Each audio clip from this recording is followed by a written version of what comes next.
On the morning of February 17th, minesweepers moved across the eastern beaches where our landings were to be made. Proceeding along the front of the beaches, within 300 yards of the shore, they passed right under the nose of the Japanese defenders, drawing only light and intermittent fire. Even from this close range, there was little to indicate the enemy's defensive strength. As the last of the minesweepers were passing Suribachi, the gunboats supporting the underwater reconnaissance moved in toward the beach. To the enemy, waiting in concealment, it must have appeared that we intended to land. As the gunboats moved in, the Jap revealed for the first time the great strength of his beach defenses. Heavy fire from the right flank indicated concealed guns not shown on any map. As this intense aimed fire was pouring onto the gunboats, it became clear that the landing beaches were most formidably defended. One after another, the gunboats were hit and set on fire. Some that had been ordered to withdraw to put out fires and repair damage sent this dispatch back to the force commander. Request permission to return to the line. They returned in a hail of fire and again were severely hit. In the face of this heavy fire, the personnel boats dropped their swimmers.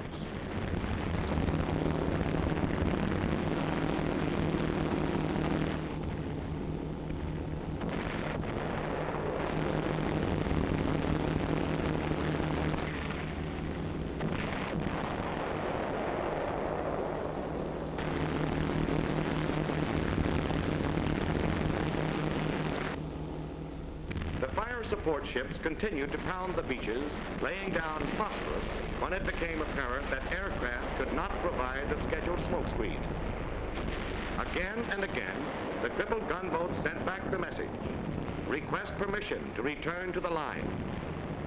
The terrific punishment they received in fighting it out at point-blank range with long odds in favor of the defender demonstrated a courage as magnificent as any displayed in a naval engagement since the days of John Paul Jones. Relief gunboats replaced those that were out of operation. Inside 45 minutes, 12 gunboats had been hit, 40 men had been killed, and another 140 had been wounded.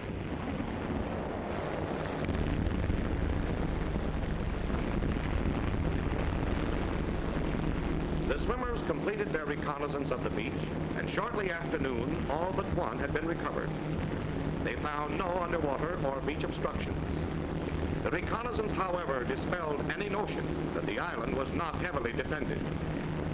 The greater part of the installations remained undamaged. The strength and effectiveness of the enemy fire had demonstrated that Iwo Jima was the most heavily fortified position ever assaulted by the Marine Corps. Effective enfilading fire from the medium caliber batteries at the base of Suribachi and from the battery somewhere on the right flank was capable of inflicting very heavy damage. These batteries, along with the blockhouses and pillboxes on the landing beaches, would seriously jeopardize the success of the landing itself unless they were knocked out. Only one more day was left to destroy them. Accordingly, fire schedules were altered for the final day. The targets were 16 blockhouses, 56 pillboxes, the casemated guns at the base of Suribachi, and on the right flank, the newly revealed battery. Against these, a concentration of destructive fire at short range was ordered. The Idaho took the casemates on the right flank. The Tennessee took the batteries at the base of Suribachi.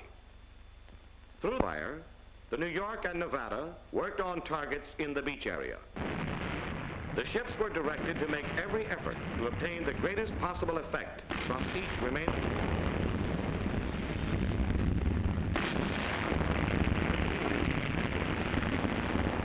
Veteran battleships of the type sunk at Pearl Harbor came back swinging powerful destructive blows. Old ships, obsolete equipment, and half-forgotten principles now showed their strength. This was elementary gunnery, the crosswire on the point of aim.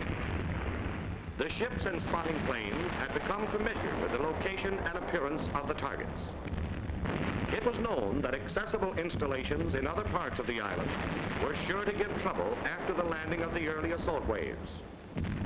It was known that more installations could be found and destroyed with an additional day of bombardment.